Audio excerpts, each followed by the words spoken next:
In observing the differences in sediments, these sediments sort by density, which means their size and weight combined together, because density equals mass divided by volume, how fast the water is flowing that they are flowing in, and where those sediments are located in the water. So very poorly sorted sediments have lots of different sizes and densities. We have larger boulders or pebbles, and then we've got, ranging in sizes. And it continues to sort out to poorly sorted, moderately. By the time we're at well sorted and very well sorted, the sediments are roughly around the same size. As you can see in this picture here, well sorted sand, this is what we find at the beach, has everything roughly about the same size and density, whereas poorly sorted sand, which we also can find at the beach but maybe more of a rocky beach, is going to have lots of different sized sediments and particles. So let's look a little bit more about how things sort by density and depending on where they're located in the water and the water flow, how these sediments are sorting out.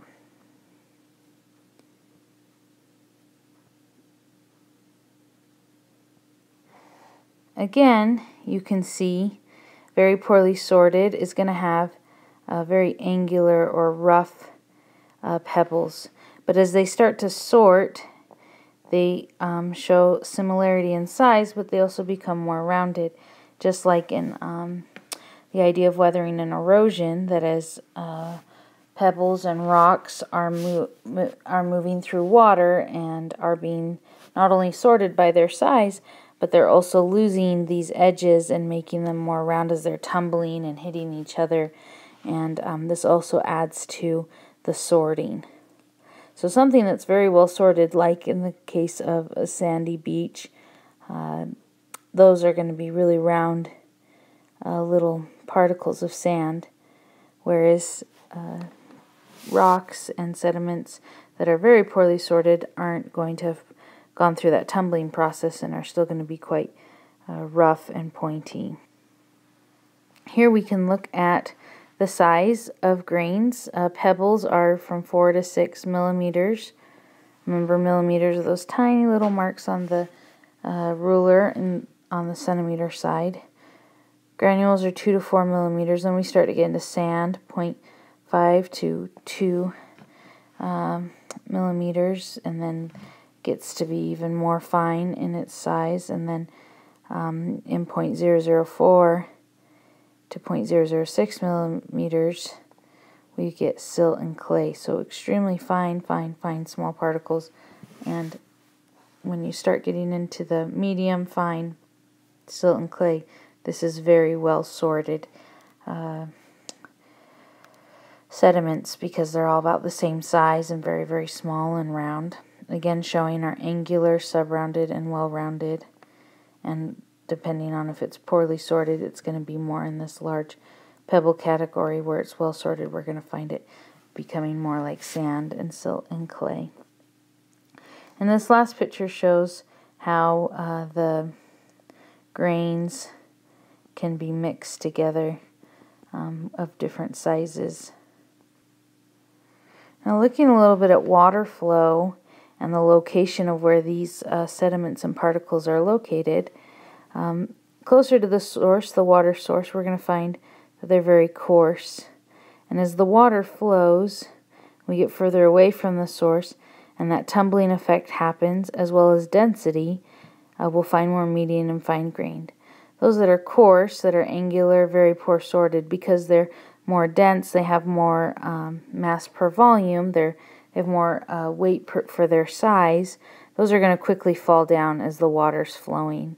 And then something that has a little less density that the water can still carry will flow a little bit further and will sort out. And because it spent more time in the water, it'll start to become a little bit more rounded and a little bit more sorted.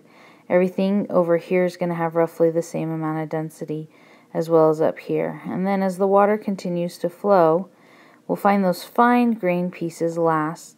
These ones are really well rounded and well sorted, and they have a very low density. That's why the water can carry them so far. Again, showing here the boulders are going to drop off first because they have a large density, and we're going to find that they're poorly sorted and rough around the edges. And then cobbles and pebbles, and then we get the sand as we start flowing further away from the source, that as their density overcomes the water pressure, then they drop. And then, last of all, silt, clay, and precipitates can be partly clay. It can also even be microorganisms in the water that are now dead and have fallen down when they pass on. Another thing to talk about is water flow location. So if we've got a stream or a river, and I'm going to go here in blue, and it's flowing, and here are the rocks, let's say, along the shore. On the edges, water flows slower than in the middle. So that's why we find all the pebbles and rocks more that have dropped off on the sides of a stream, because if it's flowing along the side, it's a slower flow, versus in the middle of the stream where the flow is faster and will continue to carry the pebbles or the sand until they've sorted out.